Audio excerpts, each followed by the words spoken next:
Bonjour à tous, dans le cadre de ma chaîne Solumika, voici une première vidéo théorique pour expliquer ce qu'est une pression.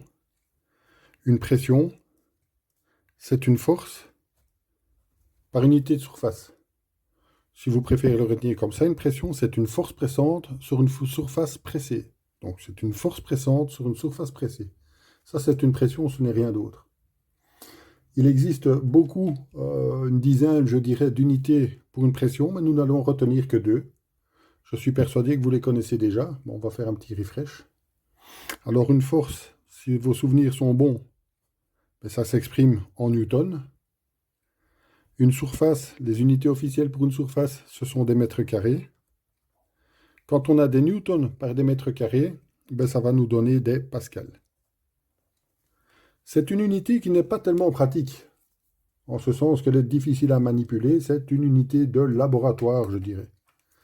Donc nous, qu'est-ce qu'on va faire? On va plutôt utiliser des barres. Quand vous passez à la pompe à essence pour gonfler vos pneus, ben, c'est souvent exprimé en barres. Des barres, qu'est-ce qu'on va avoir comme force? Les unités de la force, ce seront des décanewtons, d'accord?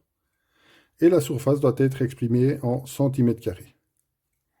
Ce n'est rien d'autre, il n'y a rien de plus à savoir. Attention qu'on peut vous embêter en vous demandant une pression en bar, alors qu'on vous donne une force en newton, et ben, la surface, elle peut être en mètres carrés, ou en centimètres carrés, ou en millimètres carrés. Ça, c'est à vous de changer, évidemment. J'ai vu également régulièrement que la force ici était exprimée en tonnes. C'est tout à fait incorrect, mais voilà, certains industriels le font également. Ils disent, voilà, la force dégagée par ma machine est de autant de tonnes. On va transformer ces tonnes en newtons, en décanewtons, pour pouvoir récupérer des pascals et des bars quand on demande de calculer une pression. Mais comment est-ce qu'on fait? Mais regardez, une tonne, les gars, c'est combien? C'est 1000 kilogrammes, on est d'accord. Jusque-là, ça va. Ça va nous faire combien de newtons? Ça va nous faire 10 000 newtons. Comment j'ai fait passer 1000 kg vers 10 000 newtons?